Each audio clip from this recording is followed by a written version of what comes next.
with the game of the day. Oh, a little rivalry we got working, McNutt, between those two former teammates, KD and Kyrie. Icy in what was a great game back and forth. Yeah, and Kyrie was a wizard. He has improved the pace with which Dallas has played. They were like 29th or up to around 19th since Kyrie's been at it. That was Kyrie on Durant, and now here's Durant the other way. KD was scored 37. Let's go to a minute left in the game. 1-point game, Devin Booker. I mean, this is just classic D-Book. Getting to that free throw line, off the dribble, cool, calm, collected. There's not much a defender can do. He scored 36. Now we're late in the fourth. Tie at 118, Luka.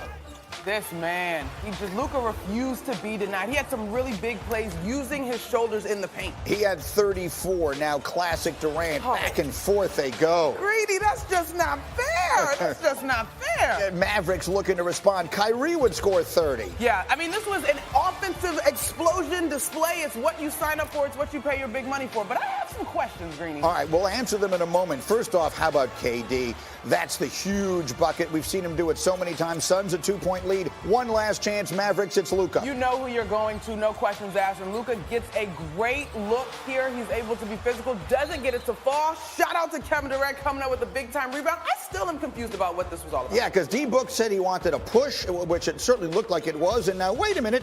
We're in each other's face, but we're smiling? I don't know what exactly is going on. We'll try and sort it all out. Again, Windy was courtside. The most important storyline here, Suns come away with an unbelievable win. KD over Kyrie.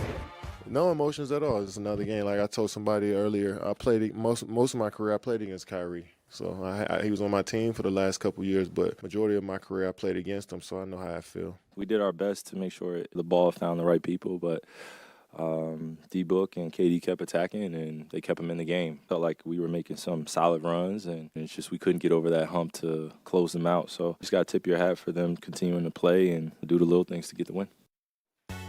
But look, with his new partner, he has just been spectacular. Kevin Durant and Devin Booker have combined for 188 points in the 3 games they've played together. According to Elias, the only pairs of teammates with more, as you see, all involved Wilt Chamberlain. And anything that involves Wilt Chamberlain is obviously something that is gargantuan. So here's what you have to learn about me, McNutt. Tell me. Like most true geniuses, I won't be fully appreciated until long after my time.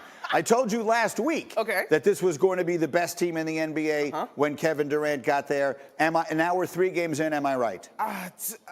They are the most offensively potent and dangerous team in the NBA right now, yes. I do have some questions about the other side of the ball. I mean, we've got terrific numbers to back it up, and I don't want to have number soup in my mind, so I want to look at my phone here. Phoenix is plus 49 in the 67 minutes when KD and Booker have shared the floor together. 55% from the field goal percentage, 46% from 3, 42 assists on 65 field goals. Offensively, I have 0 questions, no qualms. But in terms of separating themselves from the team we saw last night, which I don't think is going to go very deep in the playoffs, it came late, but it wasn't significant. So are they going to have enough over the course of the series to defend? Because these two teams, in many ways, Greeny, mirror one another. They both traded tremendous defenders to add supreme talent. So I do think that Phoenix is deeper than Dallas, but I am concerned in the nature of a series about the defense. Look, Kevin Durant has finally found the teammate of which he has dreamt, and that is Booker, a guy who, like him, only cares about playing and winning. And we will see. What a day it was in the NBA yesterday. McNutt continues with us. The great Vince Carter is up early with us this morning, and Brian Windhorst, too. And, Windy, you were there yesterday for this. So we've talked about this. I will go as far as the basketball meaning of it in a moment. But let's start with the relationships. Windy, I did not see from the television any evidence of KD and Kyrie seemingly saying anything to each other. You were there. What did you see? Nothing. They didn't even look at each other. Multiple times, even when the game was in TV timeout, they walked past each other and didn't even turn their heads. I mean, at the end of the game, Kevin Durant hugs his former Nets teammate, Markieff Morris, who had been with him for a few months, doesn't even look in Kyrie Irving's direction. You know, he said last week, Greeny, on his podcast, that he and Kyrie had not had a discussion since their breakup. Well, I'm here to tell you that discussion has still not happened. And it didn't happen yesterday, and it didn't happen post-game yesterday. And frankly, I don't know when it's going to happen, because if there's only relationship they have right now is 0 relationship. Okay, fascinating, obviously. So all of the drama and all that stuff, which, you know, the league, I think, really builds itself on, and that was a terrific matchup, and maybe we get it again. But so, Vince Carter, here comes the real question. I asked it to Monica earlier. I'll ask it to you.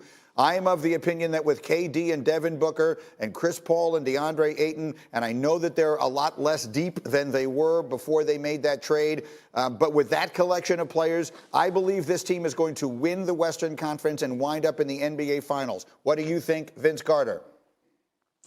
It still remains to be seen. I think they're very capable. Yes, they can win if KD and Book are playing at that level, but you're still going to need CP to give you double figures and play well and score, because there are going to be times when you're going to have to win in the mud and you're going to have to find other guys to give you something. And when I mean something, you're going to have to get that 15 or 20 points from someone sometime. Even DeAndre Ayton. My thing is the bench. What are you going to get from the bench? The consistency from the bench. You've given away all your defenders, but you still have some pretty solid defenders. Not saying that, but shooting. You're going to have to shoot the ball, because when it comes playoff time and teams have time to prepare for you, guess what? I'm double teaming. I'm making it tough on them, and I'm going to live and die with the roster they have shooting the ball, particularly if they're inconsistent.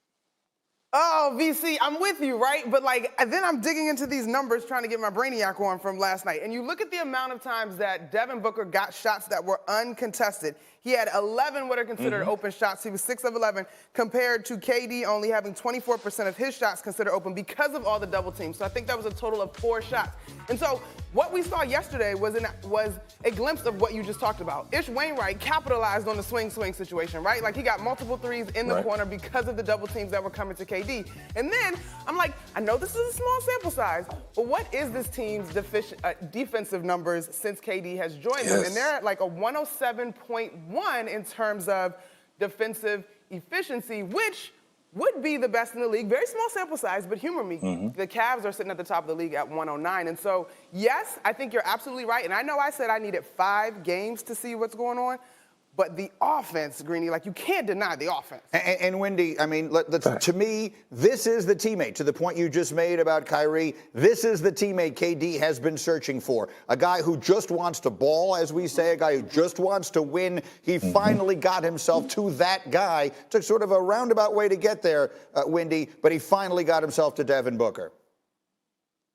Yeah, and they're 3-0 all road games, and they scored 188 points together in their first 3 games, which is the most since Wilt Chamberlain and any guy you want to pick who was his teammate in 1962 when he averaged 50 a game. One thing I'll say, the strange thing to watch when you see the Suns is how the Mavericks, and I assume more teams coming forward, just ignore Chris Paul.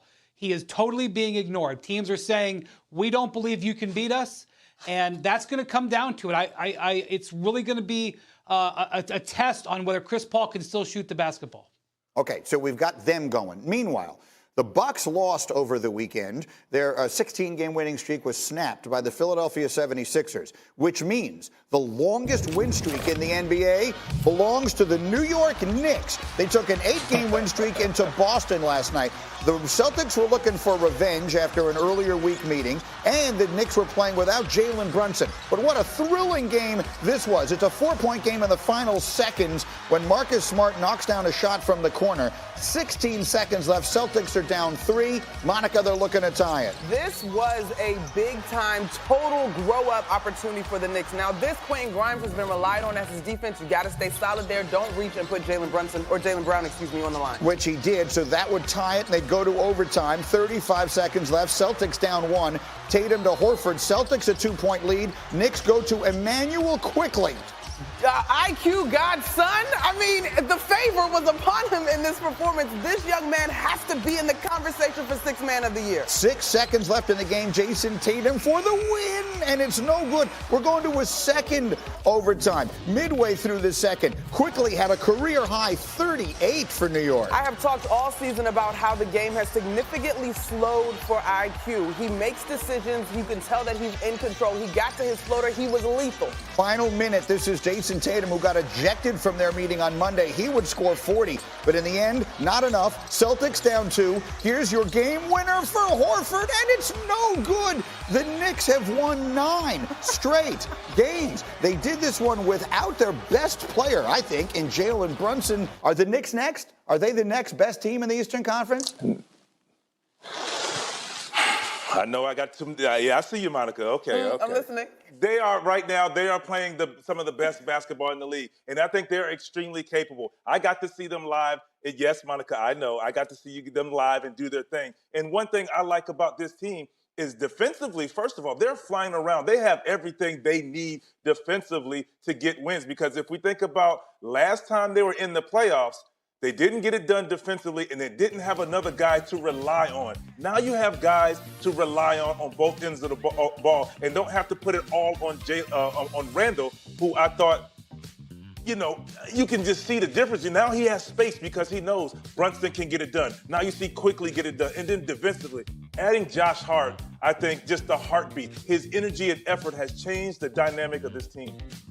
Monica, for those who don't know, is very close to the Knicks. You work also for MSG, their network. You cover their games on the radio and do a lot of TV work as well. So you're seeing them night in and night out. I think a lot of people wonder, just how good is this team? This team has grown leaps and bounds over the course of this season, Greeny. Last night we had our MSG group chat going because, to me, I marvel. I can remember the end of November, December, this team is going to need a bench. They don't have a bench. They're not deep enough. That is no longer the case. Isaiah Hartenstein's giving you great minutes. Josh Hart obviously has been a tremendous addition. Last night, Emmanuel quickly starts, but when he doesn't start, he's coming off the bench, and he's just been so productive. Yesterday was particularly special because they did it in the absence of Jalen Brunson. And I had a chance to talk to Quick a little bit prior to one of my ESPN games for the Knicks, and he just talked about how Jalen, JB, that's big bro. He's learned so much from him. And the one thing that I love about Jalen's game is he's very rarely rushed. And you have seen that rub off on Quick this year. He understands change of speed, change of direction so well. Windy, how about the week the Knicks just put together?